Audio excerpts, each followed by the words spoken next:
പഞ്ചായത്തിൽ നിന്നും കിട്ടുന്ന പച്ചക്കറി തൈകൾ നന്നില്ല, കേടാണ്, പിന്നെ അത് നമുക്ക് ഉണ്ടായി കിട്ടില്ല, കായകളൊന്നും പിടിക്കില്ല എന്നാണ് പറയുന്നത്.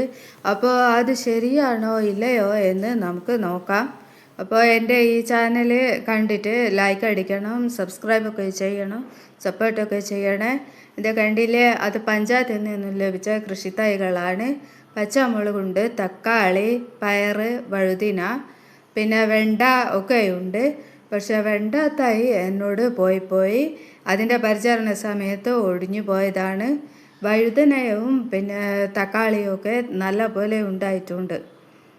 അപ്പോൾ അതുകൊണ്ടില്ലേ വഴുതിനങ്ങ, പിന്നെ തക്കാളി, അതിനിടയിൽ തന്നെ തക്കാളിയും കാണാം. അപ്പോൾ അതൊക്കെ അടുത്തടുത്തായിട്ടാണ് ഞാൻ നട്ടിട്ടുള്ളത്. കൂടുതൽ പരിചരണമൊന്നും ഞാൻ ചെയ്തിട്ടില്ല. കുഴിച്ചിട്ട സമയത്ത് മാത്രമായിട്ട് ജൈവവളം കൊടുത്തിട്ടുണ്ട്. പിന്നെ മണ്ണ് നല്ല പോലെ ഇളക്കിയിരുന്നു. പിന്നെ മണ്ണ് ഇളക്കുന്നതിന് മുമ്പ് അവിടെയുള്ള പുല്ലൊക്കെ ചെത്തി കളഞ്ഞ സമയത്ത് ആ പുല്ലൊക്കെ അവിടെ തന്നെ ഇട്ട് തീയിട്ട് നശിപ്പിച്ചതാണ്. അപ്പോൾ അവിടെ ആ പുല്ലിൻ്റെയും പിന്നെ ഇലകളുടെയും ഒക്കെ ചാരമുണ്ടായിരുന്നു. ആ ചാരം കലർന്ന മണ്ണിലാണ് പിന്നീട് ഞാനിത് വെച്ചത്. അപ്പോൾ അതിന് ഞാൻ ആകെ കൊടുത്തത് ജൈവവളം മാത്രമാണ്. പിന്നെ ഡെയിലി നനയ്ക്കും. അപ്പോൾ ആദ്യമൊക്കെ ഒരു നേരം നനച്ച് പരിപാലിച്ച് കൊണ്ടുവന്നു. ഇപ്പോൾ ചൂട് കൂടിയ ശേഷം ഇത് തൈ വളർന്ന് വലുതായതിനനുസരിച്ച് വെള്ളം ആവശ്യമുള്ളത് കൊണ്ട് ഞാൻ നല്ല പോലെ നനയ്ക്കും. 2 തവണ നനയ്ക്കുന്നുണ്ട്. അപ്പോൾ ആ വട്ടത്തിലുള്ള ഇല നിത്യവഴുതനയുടേതാണ്. അത് പഞ്ചായത്തിൽ നിന്നും കിട്ടിയതല്ല, അതെൻ്റെ കൈവശമുള്ളത് തന്നെയാണ്. അപ്പോൾ നല്ല നീളമുള്ള പച്ചമുളക് കാണാം, ഒരുപാട് വഴുതിന കാണാം, പിന്നെ ഇഷ്ടം പോലെ കുലകുലയായി നിൽക്കുന്ന തക്കാളി കാണാം.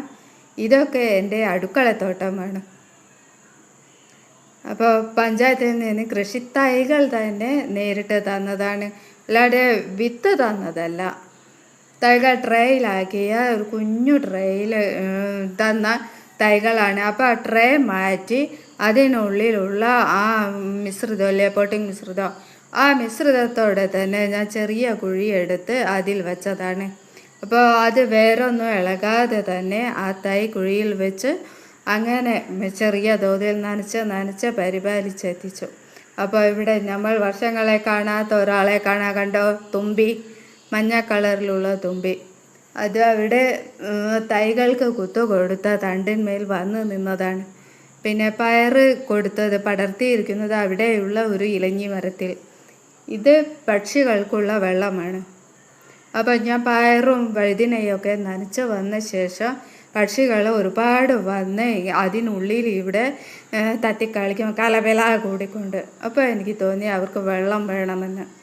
അങ്ങനെ ഞാൻ പുതിയൊരു ബേസൊക്കെ വാങ്ങി അതിൽ വെള്ളമൊക്കെ വെച്ച് കൊടുത്തു. പിന്നെ എൻ്റെ നല്ലൊരു വഴുതിന ആരോ ഉപദ്രവിച്ചു. മുളൻ പന്നിയാണോ പക്ഷികളാണോ എന്നറിയില്ല. അത് അവർ തന്നെ എടുത്തോട്ടെ, ഞാൻ പറിച്ച് മാറ്റുകയൊന്നും ചെയ്തില്ല. അപ്പോൾ എനിക്ക് കിട്ടിയ കായകൾ കണ്ടില്ലേ, നല്ല നീളമൊക്കെ ഉണ്ട്. പച്ചമുളകൊക്കെ നല്ല നീളമുള്ള നല്ല ഫ്രഷ് കണ്ടില്ലേ, നല്ല പച്ചമുളകാണ്. അപ്പോൾ എൻ്റെ കൃഷിത്തോട്ടത്തിലെ ഡ്രോൺ എങ്ങനെയുണ്ട്, സൂപ്പറല്ലേ ഡ്രോൺ? നല്ല കളറും. ശരിക്കും ഇവരൊക്കെ ആയിരിക്കും ഡ്രോണിൻ്റെ മാതൃക തന്നെ അല്ലേ. അപ്പോൾ കപ്പ തണ്ടാണ്, കപ്പയ്ക്ക് കുഴിച്ചിട്ടതല്ല അത്. പിന്നെ അവിടെ പാവക്കായ ഇവിടെ ഒരു വള്ളിയുണ്ട്, ആ വള്ളിക്ക് കുത്തു കൊടുത്തതാണത്. അപ്പോൾ അത് പൊടിച്ച് വരുന്നുണ്ട്. പച്ചമുളകൊക്കെ നിറയെ പൂത്ത് നിൽക്കുന്നുണ്ട്, കായകളുണ്ടായി. തക്കാളിയൊക്കെ ഇനി